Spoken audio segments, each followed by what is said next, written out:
मध्य प्रदेश में जो स्थितियां अभी बन रही हैं, जो अब कुछ बहुत कम वक्त शेष है, क्या आपको लग रहा है कि किस करवट मूड बैठ सकता है?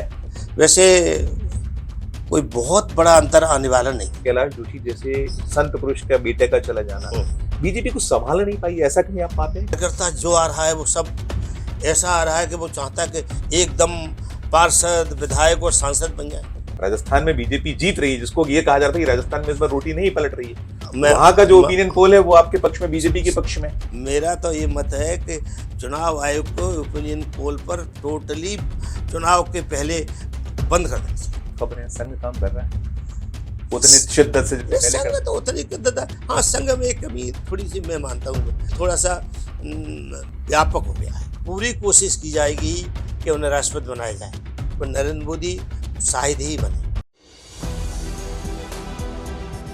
नमस्कार, मैं हूं संजीव श्रीवास्तव। आप देख रहे हैं 4 PM मध्य प्रदेश।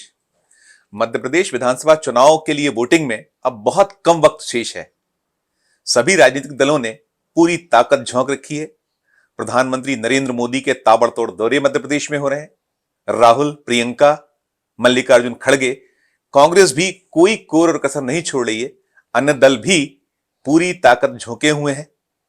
मध्य प्रदेश में ऊंट किस करवट बैठेगा, इसे लेकर कयास तेज है। अलग अलग धारणाएं हैं। इस बीच कुछ सर्वे भी आए हैं, कुछ ओपिनियन पोल्स भी आए हैं जो बतला रहे हैं कि बीजेपी की हालत थोड़ी खस्ता है इस बार। पूरे के पूरे जो हालात हैं, इस पर बात करने के लिए, समझने के लिए हमारे साथ मध्य प्रदेश के बेहद वरिष्ठ पत्रकार, विश्लेषक, चिंतक, साथ साथ खुद राजनीति में हाथ आजमा चुके एक ऐसे शख्स हैं जिनसे हम बात करने जा रहे हैं। उनका नाम है श्री रामभुवन सिंह जी कुशवाहा। हमारे इस कार्यक्रम में आपका बहुत बहुत स्वागत है। धन्यवाद, आपका भी स्वागत है। मध्य प्रदेश में जो स्थितियां अभी बन रही हैं, जो अब कुछ बहुत कम वक्त शेष है, क्या आप पा रहे हैं एज ए पत्रकार, एज ए विश्लेषक, क्या आपको लग रहा है किस करवट मूड बैठ सकता है? ये वैसे ये लोकतंत्र की बड़ी विशेषता है कि स्थिर जैसे सागर सागर होता है, चुनाव आते ही जिस तरह प्रचार शुरू होता है तो तूफान उड़ने लगता है और ऐसे कयास हो जाते हैं कि लोग भ्रमित भी हो जाते हैं, लोग जागरूक भी हो जाते हैं, पक्ष विपक्ष में बोलने भी लगते हैं, मुखर होते हैं। और कई बार आपने देखा, आप लोग जाते हो इंटरव्यू जनता में, तो जनता अपने पक्ष की इतने प्रखर ढंग से बोलती है कि प्रत्याशी भी शायद नहीं बोल पाए, पार्टी का वरिष्ठ कार्यकर्ता भी नहीं बोल पाए, अनुभवी कर। तो ये स्थिति है। वैसे कोई बहुत बड़ा अंतर आने वाला नहीं। संगठन की दृष्टि से निसंदेह भाजपा एक सुगठित संगठन है और उनके यहाँ उतना नेतृत्व में बहुत बदलाव की बात नहीं आती है, बहुत कम। और उनके यहाँ कोई भी किसी भी स्थान पर आ सकता है, डाला जा सकता है और चुनाव को वो गंभीरता से लेते हैं। हम जैसे कि प्रधानमंत्री छोटी छोटी जगह जाने में उन्हें कोई गुरेज नहीं है और उनकी देखा देखी प्रतिद्वंदी भी आ जाते हैं। अब देखिए, मध्य प्रदेश की स्थिति यह बनी है कि एक गठबंधन बना 21 पार्टियों का, और क्या स्थिति आ गई, आपस में टूट गए। यद्यपि भाजपा के पक्ष में है गठबंधन, जितने भाजपा का वोटर कंपाउंड है उसको हिला नहीं पाएंगे और जो जितने आते जाएंगे बीच में, तो उससे क्या होगा कि कांग्रेस के ही वोट लेंगे। जैसे उदाहरण के लिए कैलाश जोशी का बेटा है, सबसे ज्वलंत उदाहरण है। कैलाश जोशी जैसा दार्शनिक, मूर्धन, निस्संत व्यक्ति, उनका लड़का चला गया एक झटके में। अब चला गया होगा, क्या ये कांग्रेस उम्मीद करती है कि कैलाश जी का लड़के जाने से क्या कार्यकर्ता चले गए होंगे? थोड़े बहुत समर्थक के जा सकते हैं, क्योंकि कैलाश जी ने जो प्रतिमान स्थापित किया था, जो मूल्य स्थापित किए थे, वो तो कोई व्यक्तिगत तो थे नहीं उनके। उन्होंने कभी, कैलाश जी व्यक्तिगत राजनीति कभी करते ही नहीं थे, तो कोई फर्क नहीं पड़ेगा। उदाहरण के लिए होशंगाबाद में सीता सरन और उनके भाई में विवाद हो गया, अलग पार्टी हो गई। कांग्रेस ने बड़े जोर शोर से बोर्ड लगाए, बैनर्स लगाए कि हमने बड़ी विजय प्राप्त कर दी। क्या ये संभव है कि भाजपा के वोट को काट पाएंगे, क्या विभाजन कर पाएंगे? तो ये स्थिति है। मुझे मैं अब चाहे भले ही आप ये कह सकते हैं कि मैं पत्रकार के साथ राजनीति में भी रहा हूँ, संघ में भी रहा हूँ, संगठन मंत्री रहा हूँ, तो हो सकता है कि आप ये सोच सकते हैं कि एकपक्षी हैं, और हो भी सकता है। मैं क्योंकि आप समाज में जाते हैं, आप सक्रिय हैं, लोगों से मिल रहे हैं। मैं तो ज़्यादा सक्रिय नहीं हूँ, तो मेरी एक आस्था भी उसमें जुड़ी है। पर मेरा दृढ़ विश्वास है कि भाजपा काफ़ी अच्छे मतों से जीतेगी। आपने कहा कि इतना बदलाव की जो बात चल रही है, साथ साथ कुछ कुछ चीजों में कुछ ऐसा लगता है कि डिटोरिएशन सब क्षेत्रों में हो रहा है। बहुत ये क्षेत्र भी अछूता नहीं, और बहुत यहाँ जिस तरीके से बदलाव किया ना, कैलाश जोशी जैसे संत पुरुष का बेटे का चला जाना, हम्म। बीजेपी को संभाल नहीं पाई, ऐसा कहीं आप पाते हैं? कहीं कुछ चीजों में कहीं कुछ कमी, कुछ पेशी रही? बात क्या है, देखो, व्यक्ति की महत्वाकांक्षा तो होती है, ये स्वाभाविक प्रवृत्ति। हर आदमी चाहता है कि जहां हम स्थित है उससे हम ऊपर की स्थिति में पहुंचे। कार्यकर्ता जो आ रहा है वो सब ऐसा आ रहा है कि वो चाहता है कि एकदम पार्षद, विधायक और सांसद बन जाए। अब जब ये महत्वाकांक्षा है तो कई कार्यकर्ताओं को भी एडजस्ट करना पड़ता है। आपका व्यवहार देखा जाता है कि आप पुत्र के होने के नाते कैलाश जी के यश कीर्ति में आपने वृद्धि की है, या आपको डिटोरेशन आया है। पार्टी तो कई दृष्टियों से देखती है ना। नहीं, कार्यकर्ता कुछ उदास है, नाराज है, उसकी पूछ परख को लेकर ये चुनाव आते हैं तो ये पूछने की बात होती है। देखिए, अब तो ये भी हो गया, जब ये महाराज आए तो महाराज भाजपा, शिवराज भाजपा, नाराज भाजपा। ये स्वाभाविक है। क्या हुआ है, वही बात का महत्वाकांक्षा। अब कार्यक्रम, अब जो इतनी जागरूकता आई है, मैं 62 के चुनाव से तो सक्रिय हूँ, 57 का भी चुनाव देखा है मैंने। उस समय कार्यकर्ता बहुत कम थे, महत्वाकांक्षा नाम की कोई चीज नहीं थी। अब करोड़ों में खेले जाने लगी, जहां सैकड़ों में मध्य प्रदेश में तुमराची 100 रुपए के रिश्वत में पकड़े गए। कांग्रेस के बेदराम या कौन थे, 4-5 हजार में रिश्वत में पकड़े गए। आज ये संभव है? आज करोड़ों की बात की जाती है। लाखों का भ्रष्टाचार, तो भ्रष्टाचार रहा ही नहीं। भ्रष्टाचार मुद्दा है ये। मुद्दा बिल्कुल निश्चित मुद्दा रहेगा, और भ्रष्टाचार मुद्दा रहना चाहिए, क्यों नहीं रहेगा। नहीं, ये डैमेज कर रहा है कहीं, पार्टी को डैमेज निश्चित ही कर। डैमेज की होगी। पर क्या हुआ है कि इनका ये 24 घंटों जो काम करते हैं, इनके संगठन मंत्री हैं, इनके कार्यकर्ता हैं, ये अब जैसे भारत में नरेंद्र मोदी का कोई सानी नहीं है। नरेंद्र मोदी परिवार नहीं देखते, जीवन भर लगे रहते हैं। बल्कि नरेंद्र मोदी तो कई बार मीडिया को छका देते हैं, मीडिया ने कुछ लिखा ठीक विपरीत कर देते हैं। ये कोई कल्पना कर सकता था कि 4-5 सांसद, मंत्री आपने 7 सांसद उतारे, 7 सांसद, सांसद उतार दिए, जिसमें 3 केंद्रीय मंत्री हैं। 3 केंद्रीय मंत्री। और जो शिवराज सिंह अपने को चुनौती विहीन मानते थे, आज वो चुनौती विहीन नहीं है। आज तो प्रधानमंत्री अपने भाषणों में नाम तक नहीं लेते, है ना। इसका कारण है कांग्रेस एक व्यक्ति के आधार पर चल रही है, कमलनाथ के आधार। मध्य प्रदेश की कांग्रेस, वो हाईकमान को भी उनकी नीतियों पे भी नहीं चल रहे। हाईकमान में विरोध है कि आप इस तरह की बातें कैसे कर रहे हैं, आपने शास्त्री जी को क्यों लाए, आप हनुमान जी की पूजा क्यों कर रहे हैं। कमलनाथ के आधार पर चलने वाली पार्टी और एक सैकड़ों हजारों लोगों के साथ चलने वाली, उसे फर्क तो पड़ेगा। आपने शिवराज जी की बात की कि शिवराज, उनको समझा दिया गया, उन्हें बतला दी गई कि क्या हैसियत है उनकी। अभी बदला नहीं, बताया कुछ नहीं है। शिवराज सिंह नाम नहीं ले रहे हैं, शिवराज नहीं, उनको कहना पड़ा। उन्होंने कहा कि वो न भी जाए तो मोदी कोई मोदी मोदी को प्रधानमंत्री बनना चाहिए कि नहीं बनना चाहिए। फिर वो कह रहे हैं, जो हमें साथ देगा हम उसका साथ देंगे, जो हमारा साथ नहीं देगा हम उसका साथ देंगे। इसको कैसे देखते हैं आप? तो ये देखो क्या होता है, इसके पीछे क्या है? ये एक बात है। वैसे पहले इस बात को बुराई मानी जाती थी, संघ को एक चाल का अनुवर्तित कहते थे। एक आदमी कहता है, लोकतंत्र में ये ठीक नहीं लगता। पर कुल मिलाकर संघ की रास्ता यहाँ भी आ गए, क्योंकि नरेंद्र मोदी प्रचारक हैं। प्रचारक अपनी लाइन से चलता है। प्रचारक आप जो सोचता है वो सोचता है। प्रचारक जब सोचता है तो 10 लोगों से, 100 लोगों से बात करता है, सबका मत ले करके फिर लोकहित किसमें शामिल है इसको जोड़ता है। तो कई बार इस लिहाज से भी होता है। हम, मेरी दृष्टि से मुझे लगता है कि मुझे तो वहाँ पहुँचना चाहिए था। समाज की दृष्टि से औरों की दृष्टि से अगर है संभव कि नहीं? नहीं, ये क्या चुनौती है? ये कैसे? चुनौती है। नहीं, चुनौती नहीं, जो उन्होंने यहाँ कहा कि हम्म, मोदी को प्रधानमंत्री होना चाहिए कि नहीं होना चाहिए, हाँ जो साथ देगा हम नहीं उसका तो साथ देंगे, ये क्या चुनौती दे रहे हैं? ये ऐसा कुछ लगता है देखिए, ये देखिए, शिवराज ने चुनौती दी? देखिए, बर्दाश्त करने की नेता वही है जो बर्दाश्त कर ले गंभीरता। आपको आपको ध्यान हो, जैसे ही चुनाव हुए उसके बाद संगठन में फेरबदल किया, तीनों मुख्यमंत्री वसुंधरा राजे, डॉक्टर रमन सिंह और शिवराज सिंह को उपाध्यक्ष बना दिया गया। इनको संगठन प्रमुख, सदस्यता प्रमुख बना दिया। एक दिन नहीं गए, तीनों नहीं गए। आज भी तीनों वही समस्या बनी हुई। कई बार आप जिन व्यक्तित्व को खड़ा करते हैं वो चुनौती भी बन जाती है, और यही तो समझदारी है। कांग्रेस इसको नहीं संभाल पाई, कांग्रेस बुराई के गड्ढे में चली गई। ये इस मामले में आज भी तमाम समस्याएं हैं।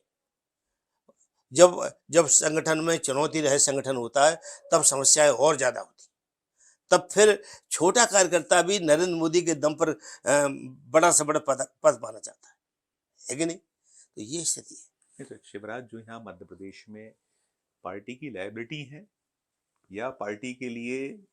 दोनों दोनों ही, दोनों ही लायबिलिटी भी है, और शिवराज से लोकप्रिय निसंदेह मध्य प्रदेश में भाजपा का कोई नेता नहीं। तो उन्होंने पीछे क्यों किया गया? किया इसलिए गया कि 20 साल की एंटी कम्बेंसी इतना खतरनाक रोग है। इसमें आप कर्नाटक चले गए, हिमाचल चले गए, अच्छे भले काम करते हुए चले गए। एंटी कम्बेंसी लोग परिवर्तन चाहते हैं। निराशा तो हर समय रहने वाली है। आदमी देखो, असंतोष प्रगति का कारण है, ये स्वाभाविक है। असंतोष रहेगा तो हम काम आगे करेंगे। हर आदमी सोचता है, हमसे पत्रकार हो, कोई भी हो, अगर हमारे मन में हम जिस दिन असंतोष करके बैठ जाएंगे, हमारी प्रगति रुक जाएगी। तो ये तो द्वंद्व रहेगा। आप ग्वालियर और चंबल क्षेत्र से आते हैं, हम्म। सबसे ज्यादा दिक्कत वहां सबसे पैदा हो रही कि सबसे सब बड़ी कठिनाई शायद कि सिंधिया को लेना गड़बड़ हो गया पार्टी? ना ना, गड़बड़ नहीं हुई। कारण क्या था? सिंधिया के साथ अपमान कितना हुआ। एक सिंधिया वहां ताकतवर है। दिग्विजय सिंह ने ये स्थिति खड़ी कर दी कि राज्यसभा में सेकंड चॉइस का उन्होंने रख दिया, मतलब हारना था। मूल लड़ाई वहां है। नहीं, मैं तो उल्टा कि क्या बीजेपी ने उनको लेकर गलती, क्योंकि देखिए नहीं, गलती नहीं की। तो फिर उतना नुकसान उनके आने से, कहाँ? आप देखिए पहली बार मध्य प्रदेश में ग्वालियर में इतने लंबे अरसे में जब से मध्य प्रदेश हुआ, पहली बार आप महापौर का चुनाव हारे। जब तक वो कांग्रेस में थे तब तक कभी नहीं हारे। आज वहां से जो रिपोर्ट्स आ रही है, वहां आ रही है कि वहां तो पिछली बार से भी कुछ कम सीटें आ सकती हैं। इसको कैसे देखते हैं? आ भी सकती है, दोनों ही बात। देखो क्या है, अपने यहाँ मध्य प्रदेश की तासीर है, मालवा की अलग तासीर है, चंबल, विंध्य और बुंदेलखंड, इनकी तासीर अलग है। जातिवाद भयंकर है, महत्वाकांक्षा भयंकर है। और आप देख लिए, एक एक आदमी 3-3 4-4 दल बदल रहा है। एक क्यों बदल रहा है? क्या कारण है इसके पीछे? क्या है? केवल केवल ये हम पहले तो कम से कम दहशत होती थी, अब दो तो अब ये हो गया कुशवाहा जी की सुबह किसी पार्टी में है, दोपहर में किसी में, शाम को किसी और से टिकट ले आ रहा है। ये डिटोरिएशन, इसको कैसे देखते हैं? क्यों हो गया इतना कि दहशत खत्म हो गई? क्यों नहीं है? या पैसा आगे चल रहा है? क्या है इसकी? पद, पैसा और प्रतिष्ठा, तीनों चीजें कम। पैसा भी महत्वपूर्ण हो गया। जो कुछ दल भारत की राजनीतिक जो स्थिति बनी है, कुछ दल तो केवल पैसे के लिए बनाए होंगे अपने वास्ते, टिकट बांटते हैं, और उनका इतने टिकट बांट देते हैं कि परसेंटेज में राष्ट्रीय दल बने रहते हैं। उसमें आपका इशारा बसपा की ओर हाँ, से? है ना? अभी कल मैं वीडियो आपको दिखा रहा था, मैं आपको इस कार्यक्रम के बाद दिखाएंगे। वीडियो में राम लखन सिंह कहते हैं कि बसपा तो पैसा लेने वाली पार्टी, और खुद क्या हुआ, आज लड़का बसपा से लड़ रहा है। ये इतनी राजनीतिक दलों में रही। ये हमारा भिंड का प्रत्याशी जो बनाया गया, संजीव कुशवाहा, संजीव, तो ये अब नहीं बनाया गया जी, राम लखन सिंह का लड़का, वो तो अब वो लड़ रहा है बसपा से। जी, बिल्कुल बसपा में गया वो। ये नरेंद्र सिंह तोमर पहले सपा से लड़ चुके हैं, बसपा से लड़ चुके हैं। नरेंद्र सिंह तोमर कौन से? नरेंद्र सिंह कुशवाहा। हाँ, वो दोनों पार्टी से लड़के फिर आ गए, फिर ले लिए। ये है, ये तो पूरे मध्य प्रदेश में ही ऐसा है। नहीं, पूरे मध्य प्रदेश में नहीं, उस तरफ ज्यादा है, उधर ग्वालियर चंबल में ज्यादा, ग्वालियर तो विंध्य में ऐसे विंध्य में जातिवाद है, बुंदेलखंड में एक कहना चाहिए तानाशाही राजा जैसे, और वो राजा प्रजा का है। और अब देखो सब राजा निबटते जा रहे हैं, अहरवार वगैरह सब ये आ रहे हैं। आपने कहा कि आप संघ, आपका पृष्ठभूमि है संघ हम्म, की और आप कोई छुपा हाँ हुआ नहीं है, संग, मैं इसीलिए आपसे हाँ, बात कर रहा था। हाँ। संघ इस वक्त नाराज है, एक जो प्रचारक हैं, नहीं प्रचारकों ने अलग पार्टी बना के चुनाव लड़े, उन्हें नहीं कैसे नहीं देखते हैं आप? नहीं, क्या हुआ? उनका अगर मैदान में अच्छा, आना है, क्या संदेश उसको? मैं दो बातें, मुझसे किसी ने पूछा था तो मैंने बताया था कि एक तो क्या हुआ कि जब संघ से जो अपेक्षा की जा रही थी, जैसे ही वो सत्ता में आए, उस संघ की भूमिका भूल गए, उन पर भी पैसा हावी हो गया। अब वो हो गया तो संघ ने पूरा, आपको मालूम है, पहले संभागीय और जिला संगठन मंत्री भी थे, सब हटा दिए गए, हटा दिए। केवल एक प्रदेश का रख दिया है। अब वो जो हटा दिए गए हैं, वो क्या करें? राजनीति तो करेंगे, यद्यपि इसका लाभ उनको मिलेगा, किनको? भाजपा को। क्यों मिलेगा? कि ये तो कैलाश विजयवर्गीय के खिलाफ वहां खड़े हुए हैं नहीं आपके एक तो अभी, पूर्व प्रचारक जो है। नहीं नहीं, उसका एक कारण है। लाभ इसलिए मिलेगा कि उनको मालूम है कि कांग्रेस के जितने कांग्रेस का असंतोष, कांग्रेस के वोट खरीदे, भाजपा का असंतोष को तोड़ नहीं पाएंगे। भाजपा का कितना भी कार्यकर्ता, आप ये देख लीजिए, ठीक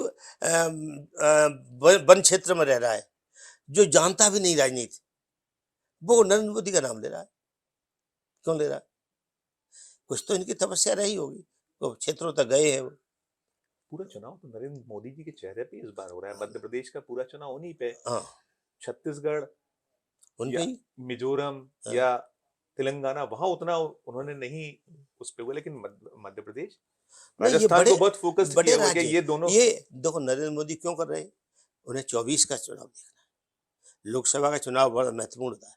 अगर ये खुदा न खास्ता ये कहीं डाउन गए, तो लोकसभा का तो स्वाभाविक बहुत मेहनत करना पड़ेगी, इसलिए करना। जो मैंने कहा ओपिनियन पोल जो आए हुए हैं, ओपिनियन पोल तो ये दिखा रहे हैं कि 4-1। आप तो पत्रकार हो, नहीं आप नहीं, ओपिनियन देखिए को कुछ कुछ पहले होता रहा है। देखिए आप क्या राजस्थान में वो आपको जीत दिखा रहे हैं तो उसको नहीं मानेंगे, राजस्थान की जीत गलत है। कौन की? राजस्थान में बीजेपी जीत रही है, जिसको ये कहा जाता है कि राजस्थान में इस बार रोटी नहीं पलट रही है, मैं वहां का जो ओपिनियन पोल है वो आपके पक्ष में, बीजेपी के पक्ष में है। चूंकि मैं मूलतः पत्रकार भी रहा हूँ और 43 साल पत्रकारिता की है, इसलिए पत्रकारिता के खिलाफ बोलना मैं चाहता नहीं, और इसलिए नहीं बोलना चाहता कि इस सबसे निरीह वर्ग है तो पत्रकार है, उस पर आक्षेप नेता अपने पर आक्षेप कभी नहीं लगाते, पत्रकारों पे लगा देंगे। कोई बड़े से बड़े उनने भाषण दे रहे हैं और भाषण में आ गया है, तो भी वो कहेंगे हमारा मिस कोट किया जा रहा है। ऐसा मैंने कहा ही नहीं। वायरल हो रहा है वीडियो तो करे मैं हूं ही नहीं, है कि नहीं? इसलिए पत्रकारों को दोष दे, पर पत्रकार भी ये जो जितना ओपिनियन पोल होता है, मेरा तो ये मत है कि चुनाव आयोग को ओपिनियन पोल पर टोटली चुनाव के पहले बंद कर देना चाहिए। लोकमत बनता है, निश्चित लोकमत बनता है। इससे क्या होता है कि हम बैठे हुए कमरे में भी समझ रहे हैं कि देश क्या जा रहा है, ये क्षेत्र के दस जा रहा है, क्षेत्र। पर जो स्थिर मत हैं उन पर फर्क नहीं पड़ता, जो डमाडोल हैं, और विशेषकर वो वर्ग जो पैसे पे वोट डालता है, वो बहुत बड़ा वर्ग है, वो अशिक्षित भी है, और वो वर्ग दिशा बदल देता है। आपने भ्रष्टाचार की बात की, भ्रष्टाचार इस चुनाव में बड़ा इशू है। महंगाई, बेरोजगारी। महंगाई उतनी नहीं है, महंगाई आदमी का परसेंटेज, आप सिर्फ ये परचेजिंग कैपेसिटी कितनी बड़ी है? नहीं तो मध्यम और उच्च वर्ग, या अरे लेकिन जो मध्यम, गरीब आदमी है उससे पूछिए। गरीब आदमी हमसे ज्यादा अच्छे चल रहा है। वो क्यों? शराब पी, अरे आज तनख्वाह वो कितनी है? मुफ्त मुफ्त बांट रहे हैं। मुफ्त बांट रहे नहीं, आज मजदूर की तनख्वाह कितनी है? सामान्य मजदूर की भी तनख्वाह, आज आप बाजार में जाओ 500 रुपए से मजदूर कम नहीं लेता, और काम करता है 3-4-5 घंटे, नाश्ते को निकल जाएगा, को करने लगेगा तो ये यद्यप अगर कहा जाए तो मध्यम क्लास की हालत खराब, जो ठसक तो पाले हुए बड़े होने की, और गरीबी बहुत ज्यादा है। नहीं, लेकिन सवाल तो पुष्पा जी इस चुनाव में पूरे समय यही हो रहा है, यूथ भी पूछ रहा है, हम जाने कि कहाँ है 2 करोड़ नौकरियां, कहाँ है जो 15 लाख रुपए कहाँ आए अब हमारे खाते में। ये मिथक है, ये दोनों मिथक थे। क्या हुआ है, इसको मिसकोट किया है। नरेंद्र मोदी ने ये कहा कि अगर काला धन खत्म हो जाएगा तो प्रत्येक व्यक्ति के 15 लाख आ जाएंगे। काला धन समाप्त करने के लिए योजना बनाई, जनधन खाते इसीलिए बनाए कि आज हर आदमी के, अब अगर लेना चाहे तो आप नेताओं से भी ले लो, चुनाव से भी ले लो और अपने खाते में डाल लो 15 लाख, डालो ना। ये स्थिति हो गई नहीं हुई। रोजगार रोज रोजगार का देखो, रोजगार काफी मिलने लगा है। आप पढ़े लिखे जितने होते जा रहे हैं, कोई बेरोजगार नहीं बैठ रहा। बेरोजगार वो पकौड़ा तलना रोजगार है? है, पकौड़ा तलना रोजगार है। क्यों नहीं, क्यों नहीं? कोई भी रोजगार करने में क्या बुराई है? छोटा काम क्या, जो छोटे काम किए हैं, टाटा बिरला के का विचार कीजिए। ये छोटा काम करते, टाटा हथौड़ी लेकर सड़क के किनारे बैठे थे, बिरला भी ऐसे ही छोटा काम कर रहे थे, आज लखपति करोड़पति अरबपति हो गए। ये तो अडानी अंबानी भी ऐसे ही अडानी अंबानी भी ऐसे हुए, छोटे लोग थे। अब क्या हो रहा है, शराब एक बड़ी बड़ी घातक है। शराब तो टोटली बंद कर देना चाहिए, पर शराब अगर आप बंद कर देंगे तो आपका एक तो जो आय का साधन खत्म हो जाएगा, और आदिवासी शराब पर ही निर्भर है। ये तो विरोधाभास है थोड़ा सा। समाज में है विरोधाभास। अब विरोधाभास तो यही है कि हम भारत की सभ्यता और पश्चिम की सभ्यता का टोटली विरोधाभास। आज गांव में फैशन आ गई, पहले कभी होता ही नहीं था। मैंने तो वो युग भी देखा है, बहुत गरीबी का, और बहुत ऐसा गरीबी का देखा है कि हम लोग राजपूत थे, जमींदार भी थे, हम लोगों को ब्लाउज फ्लाउज नहीं माता मैंने पहनती थी। और मैंने देखा है 15 साल 14 साल की लड़की नंगे घूमते, किसी की दृष्टि नहीं जाती थी। आज बच्चा पैदा ही होते उसको रूमाल डाल दिया जाता है। बदला है समाज बदला है। मोदी जी 14 के पहले, 14 में, फिर 19 में, 18 में मध्य प्रदेश देश में उनका जादू चला करता। 23 में थोड़ी सी कठिनाई देखते हैं, उनके भी एंटी इनकम्बेंसी की आपने स्टेट की बात की, केंद्र के खिलाफ भी एंटी, उनका चेहरे को लेकर थोड़ी धूमिलता की बात होती है। क्या आप देखते हैं, क्या बातें ऐसे, इसीलिए तो परिश्रम कर रहे हैं। अब क्या है, धूमिल हुआ है उनका। देखो क्या हुआ है कि वो जिस तरह से आए हैं राजनीति में, वो बड़े चमत्कार के ढंग से आए। पहले संघ का प्रचारक सत्ता में आता ही नहीं था, चुनाव नहीं लड़ सकता था, पहला विरोध यही शुरू हुआ। और उनको कोई अपने कारण से नहीं आए, उनको लग रहा था कि स्थितियों को हमें सुधारना है, इसलिए गरीब घर से आए और उनको धीरे धीरे करते करते उनको लगा कहाँ कैसे हम वहां पहुंचेंगे, वहां तक पहुंचे। जो बाधाएं उन्हें हटाई और बड़ी कुशलता से हटाई, दिग्गज लोगों को उन्होंने घर बैठा दिए, हो गया ना। अब अडवाणी जी और अटल जी की कोई कल्पना कर सकता था? क्या क्या पर्सनैलिटी थी। और आज उन्हें भी मानना पड़ा, पर उनका भी विरोध वो विरोध नहीं कर सके, मन महसूस के रह गए हों। जिस ढंग से उन्होंने राजनीति की है, वो राजनीति तो बड़ी शोध का विषय है, पत्रकारों का तो है ही। अभी उनको जो उनके चेहरे को लेकर थोड़ी बातें आती, कुछ कठिनाई, कुछ जो पहले जितना उनका करिश्मा था, नहीं परिश्रम बड़ा करिश्मा मैं मानने को तैयार नहीं। करिश्मा तो अभी बढ़ेगा। करिश्मा तो ये आएगा कि इस चुनाव के 24 का चुनाव होने के बाद, 5 साल के बाद नरेंद्र मोदी उम्र बढ़ जाएंगे, जो उन्होंने मापदंड लिया तो लड़ेंगे नहीं। पूरी कोशिश की जाएगी कि उन्हें राष्ट्रपति बनाया जाए, पर नरेंद्र मोदी शायद ही बने, क्योंकि वो तपस्वी, वो व्यक्ति अपने पे जीवन पे भी ढालना चाहेंगे ना। कौन होगा उनका उत्तराधिकारी, कौन देखते हैं? ये प्रकृति उसके भविष्य के उसमें है। मुख्यमंत्री प्रधानमंत्री कभी भी योजना से, षड्यंत्र से, अभियान से नहीं बनाया जाता। भारत में भाग्य से बनती है। 2 पद, मुख्यमंत्री और प्रधानमंत्री। राष्ट्रपति वगैरह तो सब बनाए जाते हैं।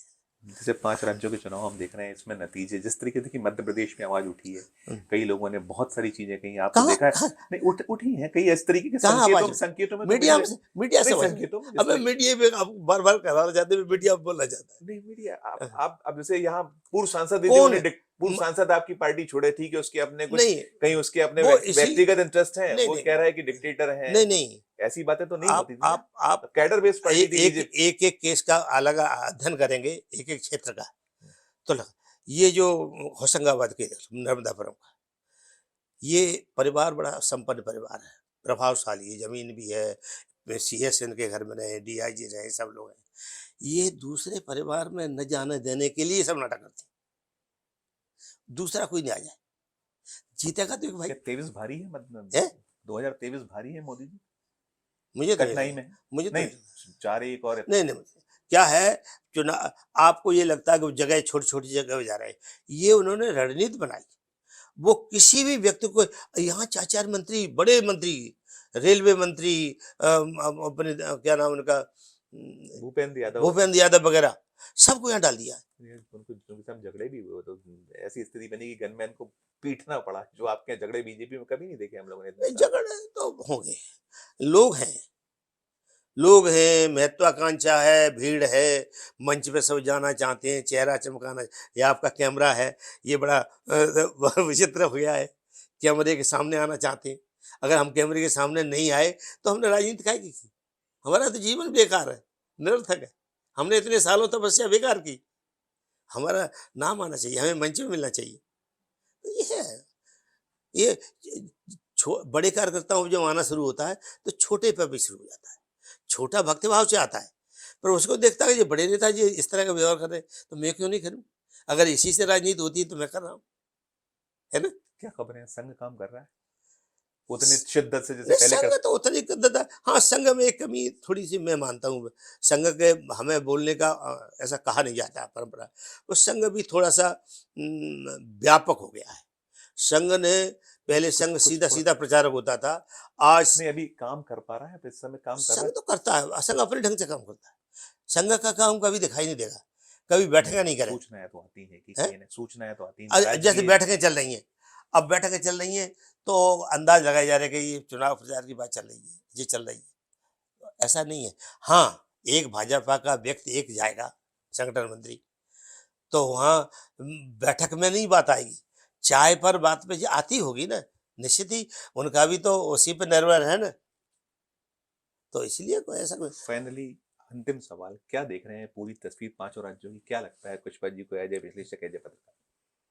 मुझे जो लग रहा है ये राज्य तो ठीक आएंगे, तीनों बड़े राज्य।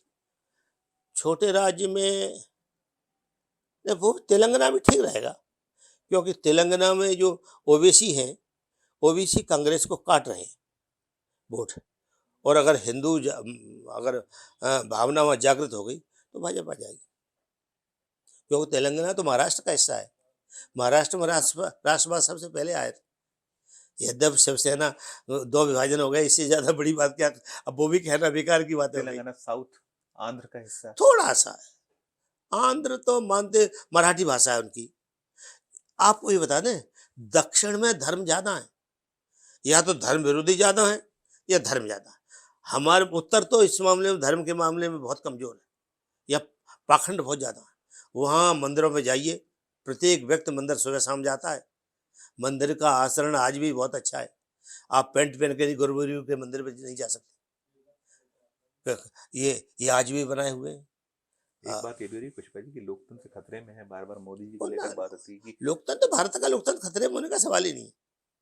क्यों होगा? भारत भारत तो ताकतवर बनता जा रहा है, विश्व में भारत ताकतवर बनता जा रहा है। हाँ, लोकतंत्र की जो परिभाषा की थी जो वहाँ के जो अरस्टो वगैरह ने, वो लोकतंत्र नहीं है। लोकतंत्र की परिभाषा भारत की लोकतंत्र है। जासो राज्य प्रिय प्रजा दुखारी, सो नृप अवश्य नर का अधिकारी। राजा सेवक है, राजा राजा नहीं है, और राजा को सेवा करना है, तो ये भाव था। अब लोकतंत्र में, अब तो यहाँ 50 और 51 के हुए, 49 अगर वोट आए और 51 आए, तो 51 तो सत्ता में, 49 की कोई पूछ नहीं हो रही। तो ये लोकतंत्र नहीं है, भारत का लोकतंत्र दूसरा है। ये हमसे बात करने के लिए बहुत बहुत शुक्रिया। धन्यवाद। अच्छा लगा मुझे भी। ये थे राम मोहन कुशवाहा जी, जिनका साफ कहना है कि भले ही ओपिनियन पोल कुछ भी आ रहे हो, ओपिनियन पोल अपनी जगह है, चुनाव के नतीजे कुछ और आने की संभावनाएं उन्हें दिखलाई पड़ रही हैं, और वो कह रहे हैं कि 5-0, 4-1 जैसे हालात शायद देश में नहीं होंगे और बीजेपी मोदी के नेतृत्व में पुनः जीतेगी। साथ साथ उन्होंने एक जो बड़ी बात कही है कि ये मोदी का जो आने वाला 24 है संभवतः आखिरी चुनाव होगा और वो जो उम्र की बात वो कहते रहे उसका पालन वो खुद भी करेंगे और शायद देश के अगले राष्ट्रपति पद का उन्हें प्रस्ताव हो सकता है। वो उसे मानेंगे या ना मानेंगे वो देखने वाली बात होगी। आज के इस वीडियो में फिलहाल इतना ही। हमारा ये चैनल नया है, इसे लाइक कीजिए, इसे सब्सक्राइब कीजिए, हमारे इस वीडियो को अधिक से अधिक लोगों तक शेयर कीजिए और देखते रहिए 4 PM Madhya Pradesh, 4 PM national और 4 PM हमारे अन्य राज्यों के चैनलों को। धन्यवाद, नमस्कार।